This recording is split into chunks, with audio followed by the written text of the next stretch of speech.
Let's check us out. Let's play. That first number up is 57,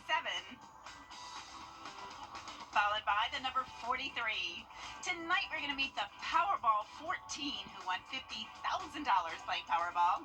Now for the rest of those numbers, we've got 31, 55, rounding it out with the number 1. Your Powerball number tonight, good luck everyone, is 22, and your Power Play multiplier is 2. Let's take a look at those numbers one last time. Remember, there are multiple ways to win. We'll see you back here Monday night. Good night, everyone. Live from Augusta, we're watching News 1226 at 11. Well, downtown Augusta getting in the holiday spirit. More from tonight's tree lighting and light show in just a few minutes. And those around our area showing up and showing out with their hearts and wallets this holiday season. Find out how much money was raised for the Children's Hospital of Georgia coming up. And it's warmer tonight, but rain could be here on Monday. We check in with your First Alert meteorologist, Emily Acton, in just a moment. But first, good evening. I'm Hallie Turner, and a huge Go Dogs. I'm wearing my red tonight, too. I'm just glad that this one didn't end in 8 overtimes. Your Alyssa Lyons and Joseph Doring have more from Mercedes-Benz Stadium in Atlanta. On your sideline. I wanted this one bad. You know, like a lot of these guys been to the SEC championship, the national championship. I've never experienced something like this. I told them about the bowl game we went to in Vegas, and they was looking at me crazy. So I was just like, man, yeah, I want this one bad. For the first time in his collegiate career, Trevor Etienne is headed to the college football playoff. The Dogs are SEC champions. Yes, they are. Alyssa Lyons alongside Joe Dory. Trevor Etienne this week went from questionable to negative yards to start his stat sheet against Texas to that game-winning TD. Yeah, it wasn't always easy for number 1. The first half a little tough for Trevor Etienne, but the Florida transfer is the hero in this one, scoring the game-winning touchdown in overtime, giving the Georgia Bulldogs some much-deserved time off. The second conference title in 3 years for the Georgia Bulldogs, and it didn't come without challenges. Carson Beck was not expected to return after a hand injury sidelined the starter seconds before halftime. Kirby Smart has discussed the team's lack of depth all season. Gunnar Stockton, not afraid of the big stage, leads UGA straight to the end zone for the first time in the game, but that wasn't all she wrote for Beck. In the first SEC title game ever to reach overtime, the crowd erupted when number 15 exited the huddle of what would be the final play. Beck getting the honor of handing Etienne the game-winning score.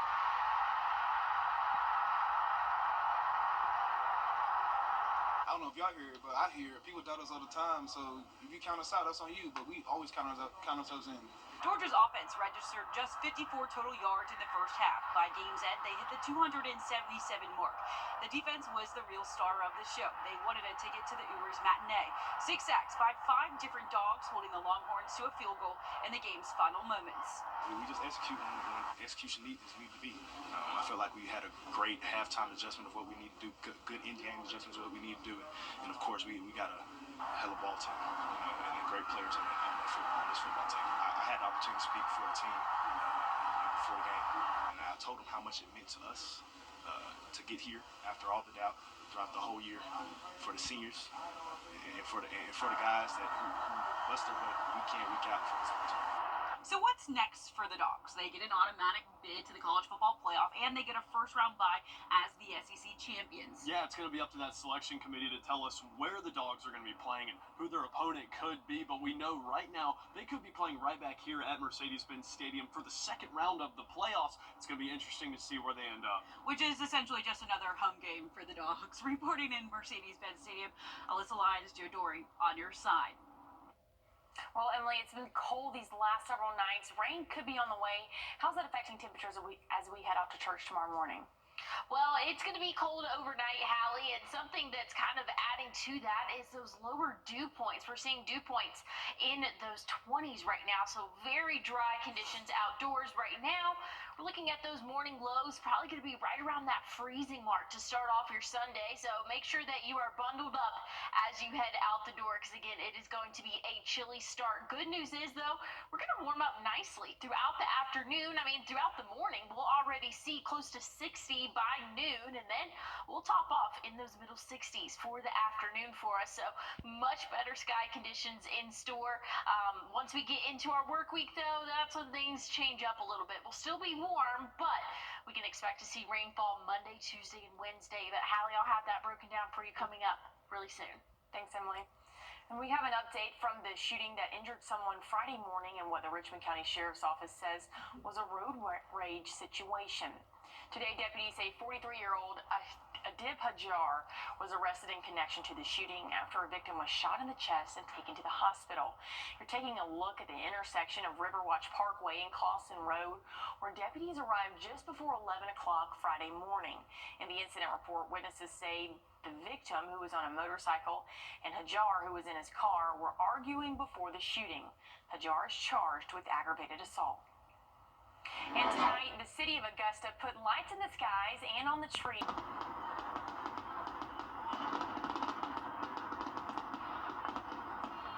Well, that's the sound of Augusta getting in the holiday spirits. Crowds gathering for some holiday cheer. The same cheer and same high spirits that started this morning with the Christmas parade, drawing crowds from all over. After Hurricane Helene, the whole city, they come together as a whole, and all the people that came out for the parade and all the, just the wonderful festivities of everything, I just think that everything was marvelous.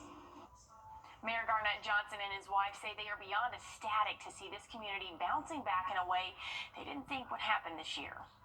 Just enjoy the season, stay safe, be careful, and happy holidays. And we just thank God for the city just coming back to normalcy after the hurricane, and we were yet able to celebrate the joy of Christmas. And if you missed today's parade, don't worry. Starting at 2 o'clock tomorrow is Aiken's Christmas Parade in downtown Aiken, kicking off at 2 o'clock. And that was not the only parade today. Over in Columbia County, people could be seen gathering around out and about, for Grovetown's Christmas Parade.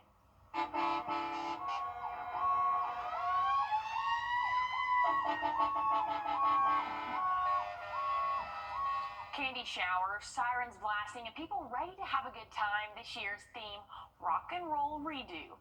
After last year's parade was canceled due to bad weather, this year's parade started at Augusta Tech in Grovetown and finished at Grovetown Middle School. Along the way, the people could be seen bringing joy to the community. After Helene and everybody else is the devastation and everything cleaning up, it's nice to be able to get out here and all the families just enjoy their time and just have a blast out here while everybody's dancing and just having all the kids having joy again. So nobody looks down and sad. Everybody's having a great time. And this is just one of several Christmas parades this weekend, bringing a little Christmas spirit to the region. Tomorrow, Columbia County's parade and North Augusta's parade each start at 3 o'clock in the afternoon. And the recovery from Hurricane Helene continues across the region, and volunteers were out cleaning today over at Camp Tanglewood. Organizers at the Girl Scout camp in Grovetown say this is the first time it's safe enough to have volunteers come out and help with the cleanup. 5 cabins in 2 areas were lost, along with more than 200 trees organizers estimate came down. Despite the healthy amounts of volunteers, like every other cleanup across the city, the process of recovery will just take time. Our intent is to get the camp usable for summer camp. And we have several units that we'll need to replace really more than repair. So it'll be a much more limited camp experience this year, but still a great one.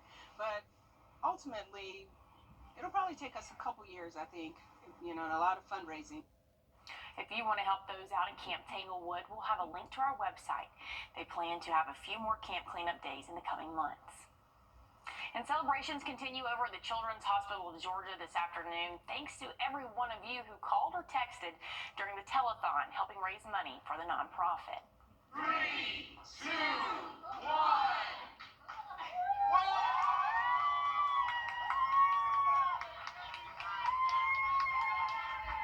Well, you heard it there. You can see it. The check is good for more than $255,000. Phone lines ringing up until the very last second for this year's 24th annual iHeartMedia Telethon. Funds raised are staying here in the community to help treat children with complex medical issues, directly benefiting those in the community and allowing them to better care for your child. And hospital leaders say they are completely blown away by the support.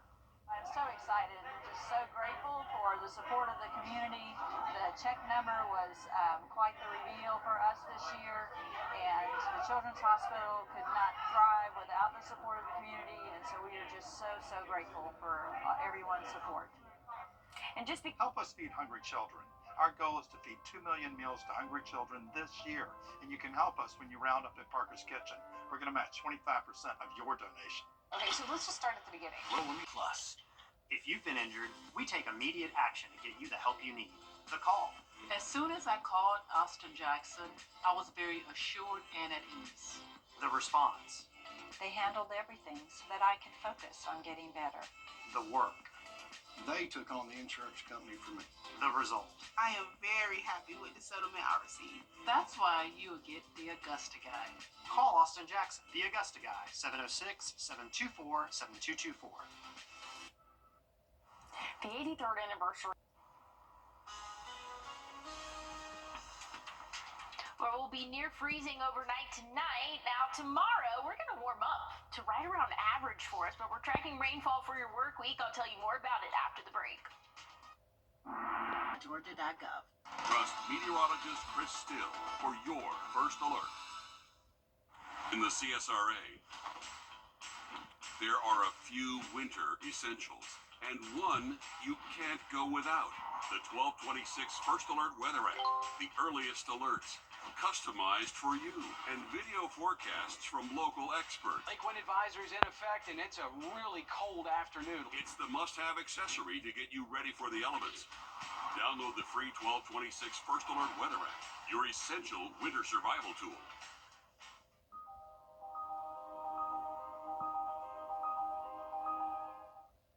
All right, Emily, tomorrow's a busy day. Church, there's a lot of Christmas parades, and is the weather going to be cooperative? Yes, it definitely will be, Hallie, so that's some great news. It's actually going to be a little bit warmer than what we have been seeing. Now, overnight tonight, you might not be thinking that because it's going to be a cold start to the day. We're already at freezing right now, 32. Feels like 32. Those winds still pretty calm, coming from the south at about 5 miles per hour there, but we're actually part of the cooler part of the southeast. If you go up to Athens, Atlanta, they're sitting in the middle 40s. Alabama, though, they're in those upper 30s, so I guess a little bit closer to what we're seeing right now here in the CSRA, but not tracking any rainfall, maybe a little bit of light cloud cover overnight tonight for some of our southern counties, but overall, we're going to stay dry and clear, so that's going to, again, keep our temperatures pretty low. We're already at freezing now, so I think we'll be around freezing to start off our day, but check out the afternoon. We'll be in the 60s by around 2, 3 p.m., middle 60s for us. That's going to be our high temperature there. Then some rain's going to move in late overnight tomorrow night into Monday. We get a little bit of a break around time everybody's getting out and about for work and school, but then we're going to see some more rain as we go throughout the afternoon and evening for us. Temperatures, though, are not going to be halted by this. We'll still be in the middle 60s for your Monday, but a lot of rainfall is going to be moving in overnight Monday into Tuesday. Tuesday is definitely looking like our wettest day where we can see the heaviest rainfall for the longest period of time. So, again, we're going to see some widespread heavy rainfall for your Tuesday. Wednesday doesn't look like it's letting up too much either there. But good news is by Thursday, sunny sky conditions expected for us. So when it's all said and done, we can expect to see anywhere from 2 to 3 inches. Maybe some spots could be a little bit higher locally, but again, around 2 to 3 inches total over the next 7 days. So again, you got to take that into consideration when we're expecting rain Monday, Tuesday, Wednesday for us. So it's going to be windy for your Wednesday as that front officially pushes through. Windy conditions expected, and then check out that temperature drop Thursday, 52 for the high. Those overnight lows will bounce back to kind of what we have been seeing, those lower 30s, upper 20s by the time we get into next weekend. But just know we kind of have a warm stretch for us for the next couple of days, but it's not going to be super enjoyable because we will have the rain. But hey, tomorrow is looking really good, Hallie. And as we head to break, here's a live look at Boston and your winning lottery numbers.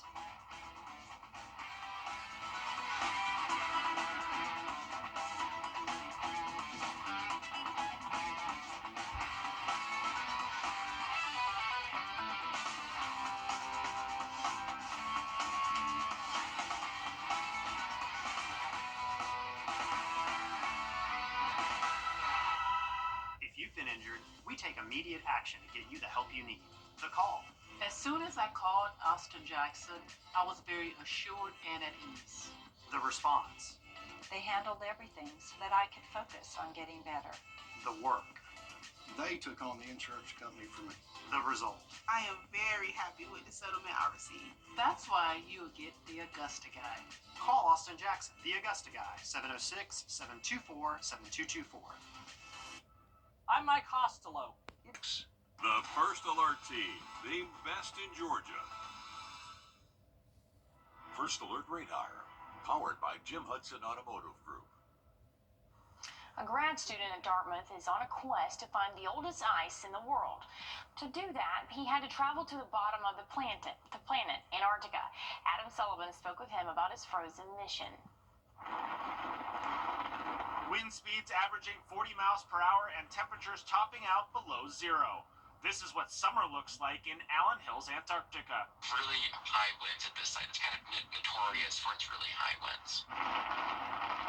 The wind-blown terrain is part of the reason it's the perfect spot to look for old ice. Dartmouth grad student Jacob Chalef is a member of the National Science Foundation's Center for Oldest Ice Exploration, or COLDEX. What COLDEX's mission is to push back the ice core record in Antarctica, older than we've ever gotten it. Every day, the 12-member team travels by snowmobile to the work site and drills for old ice. Air bubbles in the ice give a glimpse into the past that can help scientists like Chalef predict future weather patterns. Ice cores provide an unparalleled archive of past atmospheric air. There's no other way to kind of get in a time machine and get air that's a million years old. The ice will be packaged and eventually sent by plane, then boat, back to the States. Yeah, it's been kind of spiritual. It's thinking about kind of how small we are and yet how large of an impact we're having on the environment. That's like kind of why we're here, is to understand our impact on the environment. Job number one in his current environment is staying warm. You can imagine that everything we're doing, unless it's in this communal heated tent, is frozen. So if I want to brush my teeth, I have to figure out how to thaw my toothpaste. Wow, that is crazy to see there. We're not dealing with temperatures anywhere near that. We're not even tracking rainfall for our area today, but that's going to change as we go throughout our work week. I'll have a final check on your forecast coming up. Hardy's warm, mellow. Our First Alert has always given you the edge against severe weather. And now, with our new First Alert radar network, First just got even faster. With up to 10 times the resolution of other local radars and technology that can pinpoint right down to your street, First just got faster. Hardy's original bag packs 2 full-size favorites plus fries and a drink for just $5.99. No junior burgers or tiny nuggies, just full-size goodness for big-time value. The $5.99 original bag, only at Hardy's. Well, hey, we're ending your Saturday night with some good news. We told you earlier about the News 12's Toys for Tots drive that finished up yesterday at 5 o'clock, but we had to make an exception today.